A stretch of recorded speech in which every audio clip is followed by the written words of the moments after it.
Hey, shalom, shalom, shalom lakam, which is peace unto you all.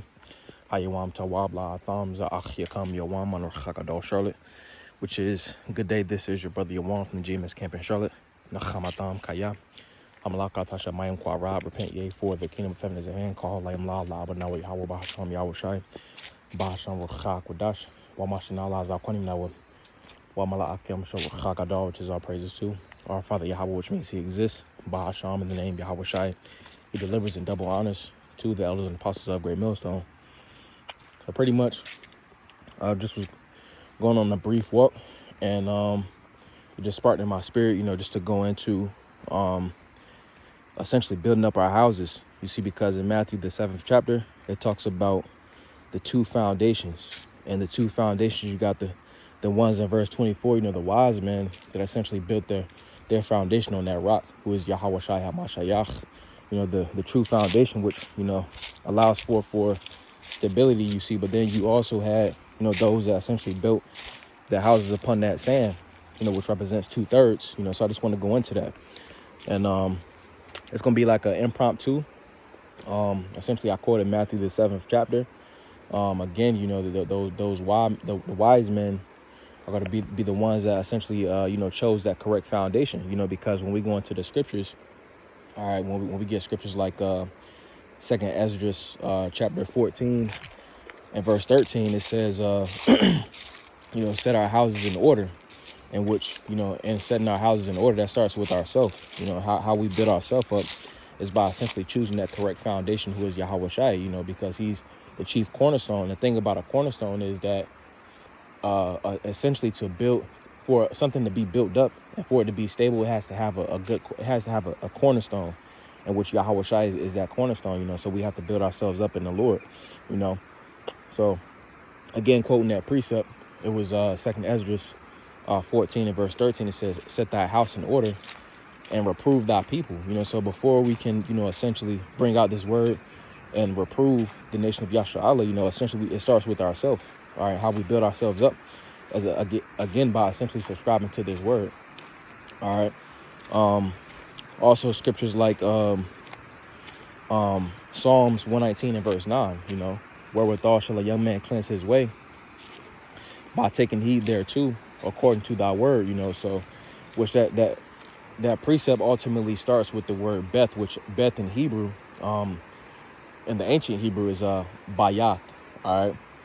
Bayat, that means house, so the word for house, Bayat, has a wide use of application. All right, and specifically it's going into, in this sense, in Psalms 119 and verse 9, is going into, the building up the house of the Spirit, building up ourselves, all right, in the Lord. All right, again, it says, wherewithal shall a young man cleanse his way. You see, because ultimately, coming up in this world, we've essentially, came up, in the ways of America, Babylon the Great, so essentially we're dirty, how we cleanse up ourselves, all right, and walk in that good way is by subscribing to this truth. All right. Again, wherewithal shall a young man cleanse his way, by taking heed thereto, according to thy word, so ultimately we have to go back to the blueprint, all right, in order to, cleanse ourselves up, you see, because the scriptures say that in Proverbs, the 24th chapter, it says through wisdom is a house builded, and by understanding it is established. All right, and then the next verse goes on to say, essentially, the inner parts, the rooms and stuff like that will be filled with all precious and pleasant riches, So when we liken that unto, our bodies, all right, when you got an actual house, that actual house takes on a certain blueprint, you see. So you got, the bathroom, all right, you got the kitchen, you got the living room, the front room, all right, the dining room, you got your, a game room. So when you apply that and liken that unto the spirit, all right, the similitude in the spirit is that, all right, those same rooms inside the body, all right, the body is going to take on fear, all right, it's going to take on wisdom, it's going to take on knowledge, all right, it's going to take on understanding. Those is what's going to be comprised in that new house. All right, the new house has to essentially be built up in the Lord. All right, because going back to Matthew, the 7th chapter, those that essentially built their houses upon that sand, they didn't choose the correct foundation. All right. And then going into, the latter verses, essentially it talks about the different adversities, All right, so while, this world is essentially continuing to crumble, all right, the elect, all right, the men of the Lord are going to be good. Scriptures say that, my servants shall eat, but ye shall be hungry. My servant shall drink, but ye shall be thirsty.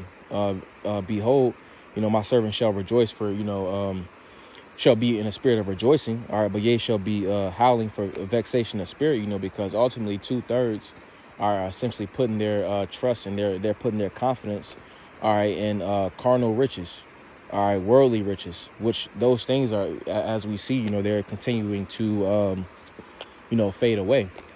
All right, the different benefits, the different benefits that America, Babylon the Great essentially offered, those things are being stripped away.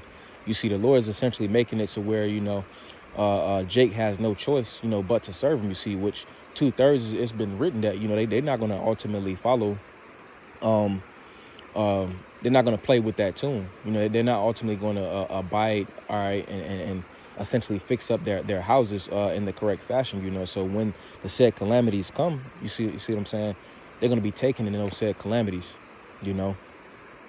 while essentially the elect is going to have built up their house in the correct foundation, all right, and they're going to be good. The elect is going to be good. The Lord is going to make sure that we're covered. I don't want to rot this out, we endure unto the end, you see, but the elect is going to essentially abide in the Lord. All right, the Lord is going to be our confidence. The Lord is going to be our, what's giving us our daily bread. All right, as He gives us our daily bread currently. All right, scriptures like, Proverbs 14:26, it says, the fear of the Lord is a strong confidence. All right, because in these times, in these adverse times, the fear of the Lord is going to keep us. All right, by it's going to keep us from making any type of rash decisions, you see, because again, those comforts, all right, those benefits is being taken away from 2/3, you see, so they don't have anything to abide in. They don't have any type of confidence. They don't have any type of stability. All right, our stability is going to be essentially abiding in the Lord, you see, because that's going to keep us from doing something rash and irrational to where it's going to get us destroyed, because again, they could be making decisions out of irrationality. All right, they're going to be making decisions based off of, they're not going to be coming from a mindset of abundance. Whereas, us abiding in this truth, we have a mindset of abundance, you see, because we have more than what we need. Pursuant to Ayawab Job 23 and verse 12, the scriptures is all we need, which in the scriptures, it tells us essentially to, to cast off, the ways of this world. All right, and in the ways of this world essentially goes into, confiding in this world and what this world has to offer. All right, but I just want to go into that, you see, because again, we in a time to where the different benefits, the goodies of this world is being taken away, and essentially those that put their trust in the Lord is going to essentially be covered and be stable, as pursuant to Isaiah 33:6. Wisdom and knowledge shall be the stability of thy times and strength of salvation. The fear of the Lord is his treasure. So it starts with the fear of the Lord. The fear of the Lord is going to be the stability. And that's essentially what's going to keep us stable, because we're abiding in Yahweh Shai HaMashiach, who is that rock mentioned in Matthew the 7th chapter, so just wanted to go into that. I don't want to zaz about the Apollos, where there's a beautiful edification through the spirit. Well, I don't want to zaz Yash Rob Tawab, Lord's will. You have a good evening. Wa shalom lakam, which is peace unto you all. Shalom, shalom.